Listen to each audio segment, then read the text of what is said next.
Manusia adalah makhluk sosial yang membutuhkan seseorang untuk bahagia. Terlepas dari bagaimana kepribadian mereka, memiliki kekasih atau pasangan akan memungkinkan kita untuk saling mendukung dan menerima satu sama lain, dan yang terpenting, memiliki sandaran saat kita mengalami peristiwa yang rumit.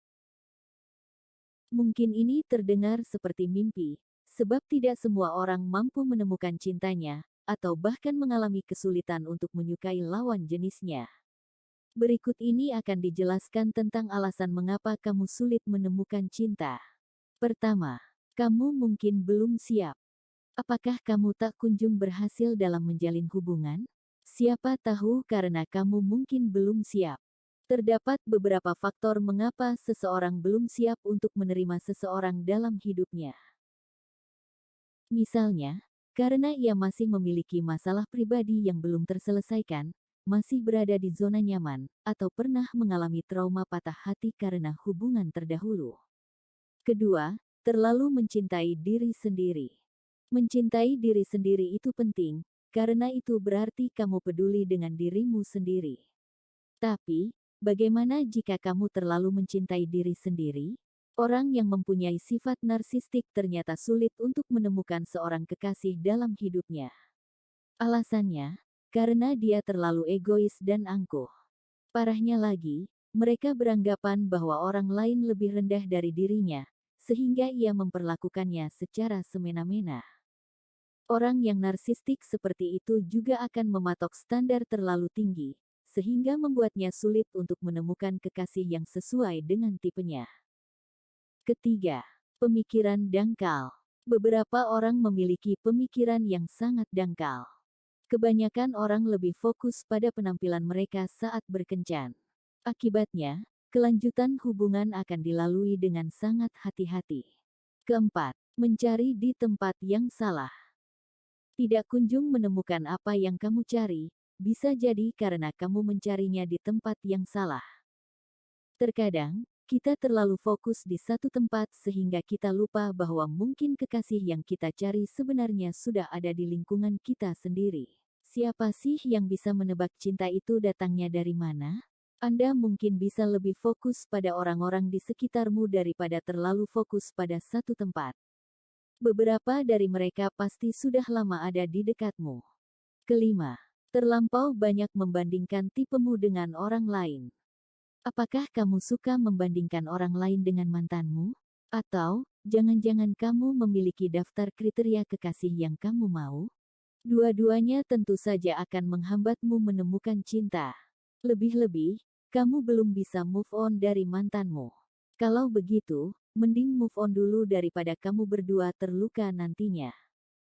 Jangan sampai kamu membanding-bandingkan keromatisan mantanmu dengan orang lain, karena setiap orang mempunyai caranya sendiri dalam mengungkapkan rasa sayang. Dengan kamu menetapkan kriteria tertentu, memang tidak ada salahnya. Namun, jangan memiliki ekspektasi yang terlalu tinggi, sebab nantinya itu hanya akan membuatmu kecewa. Ingat, tidak ada manusia yang sempurna. Jodohmu adalah cerminan dirimu sendiri. Jadi, daripada kamu menetapkan standar terlalu tinggi, lebih baik kamu memperbaiki diri dan lebih terbuka terhadap orang lain. Keenam, tidak memberi kesempatan orang lain. Pernah didekati orang lain, tapi kamu menolak? Kalau begitu, jangan salahkan semesta kalau kamu lama menjomblo.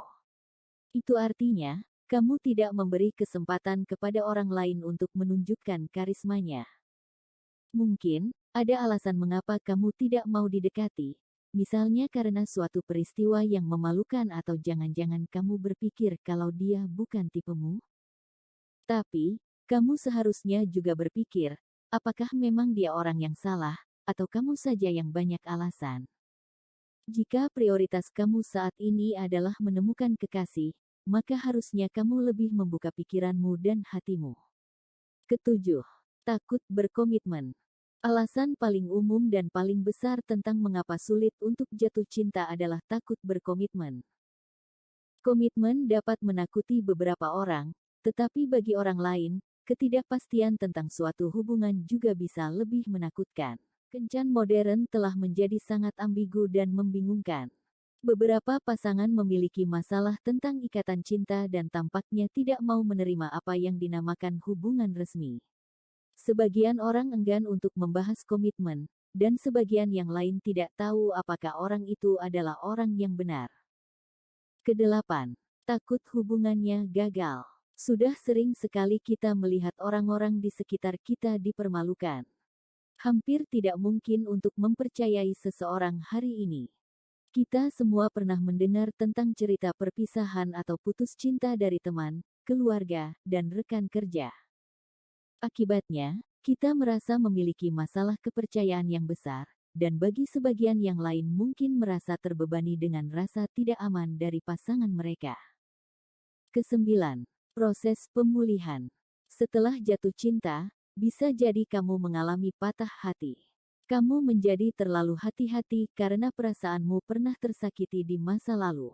Kamu lebih suka untuk tidak mengalami jatuh cinta lagi karena kamu beranggapan betapa tidak berdayanya dirimu saat patah hati menghampirimu. Dorongan orang lain kepada dirimu untuk jatuh cinta lagi kemungkinan adalah suatu hal yang kamu anggap sama sekali mustahil. Tidaklah salah jikalau ada banyak alasan, mengapa sebagian orang enggan untuk memulai hubungan cinta yang baru dan memilih untuk memulihkan luka lama. Namun, ketika dirimu enggan untuk berubah, maka disitulah kamu tidak akan mampu memulai hubungan yang lebih baik. Kesepuluh, mungkin memang belum waktunya dapat jodoh. Kalau kamu sudah terbuka terhadap orang lain, menurunkan ekspektasimu, dan sudah memperbaiki diri sebaik mungkin namun jodoh tak kunjung datang, itu berarti jodoh memang belum waktunya datang. Tapi, itu tidak akan selamanya begitu, hanya saja jodoh pasti datang di waktu yang lebih tepat.